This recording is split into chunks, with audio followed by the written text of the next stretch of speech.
Hey, what's up, everybody? Welcome back to the recap. I'm in the car, so we're ready for this week's report.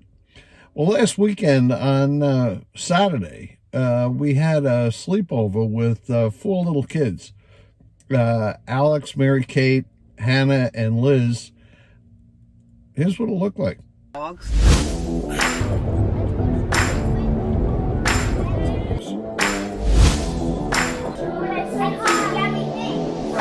So you got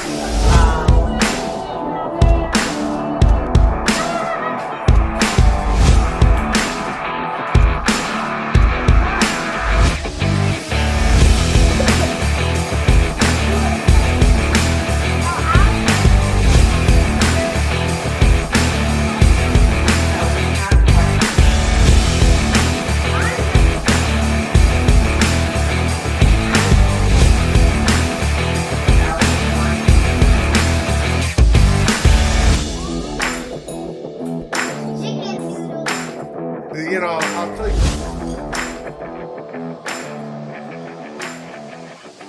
Then on Sunday, we had our little Christmas party. I'm not going to put up a video of that. Instead, what I'm going to do at the end of this report, I'll have a link that you can press on, and it'll take you to the full video that I posted earlier this week.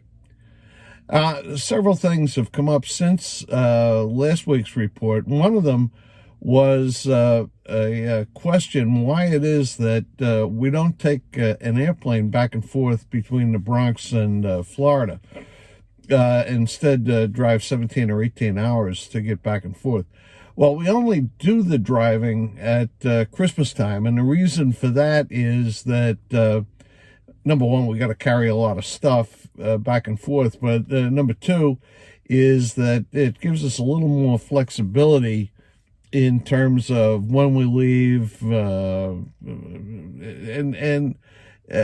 Things sometimes are up in the air with doctor's appointments with the VA and so on. So in June and October, we definitely fly. We skip this driving, but around the holidays we'll drive. Now the other thing that came up is at the Christmas party, Paul Jordan and Dennis, as a matter of fact, made a very strong recommendation that I review my guidelines for attending office Christmas parties. And I guess I've got a lot of new viewers who really need this kind of information. So here you go. First off, a Christmas party at work is not a party. What it is it's a work event that's disguised as a party. Now, when you start thinking of that, you might say to yourself, well, this is an opportunity for me to impress the boss, to get a new promotion, to get a raise, to get him to like me. Forget that. What you're doing at an office Christmas party is fundamentally playing for a tie. That is, you want to come out of this event without having damaged or wrecked your career at all. All right? So first, get your mind right on that.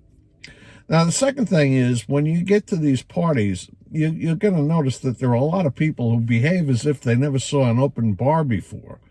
And they stay at the party long enough, what they're going to do is end up throwing up on the boss's shoes or his wife's shoes or something like that. That's not you. Here's your approach. When you go into the party, and you get there pretty close to being on time, because the big shot who's running it is going to be there on time. You don't want to keep them waiting. What you do is go to the bar and get yourself a glass of white wine. Now, the objective with the white wine is when you leave this party, that glass is just about as full as it was when you got in. And not because you've refilled it. What you're going to do is take tiny, tiny little sips. The other thing you do with the wine glass is you hold it in your left hand. Now, why do you do that? Because you want to keep your right hand clean, dry, and available at any moment to shake hands. Now, when you're shaking hands with whoever the guy is who's running the party, you make some bland comment to the effect that, oh, what a great party, or I enjoy this party every year, or this party keeps getting better and better. Something that is positive, upbeat, and not too much detail. All right, now at the same time you've got an open bar, you also have some kind of a spread of hors d'oeuvres and appetizers and things like that. And the same is with the bar. Don't, just because it's free, don't feel that you should load up. Number one, you don't want to have both your hands occupied, one with a glass of white wine and one with a plate full of shrimp or crab's legs or whatever it is that they're serving, because you want to be able, ready, and available to shake hands and make your pious little platitude. Now,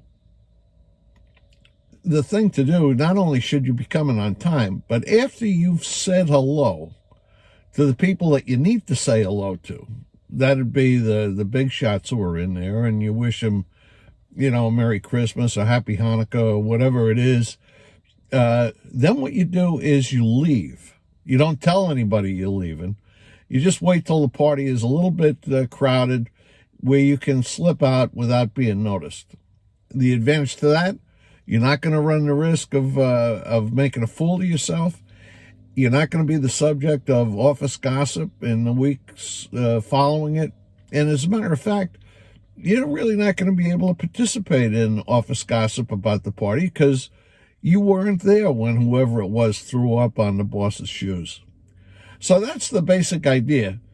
Treat it like it is. It's a work event disguised as a party. It's not a party in any meaningful sense.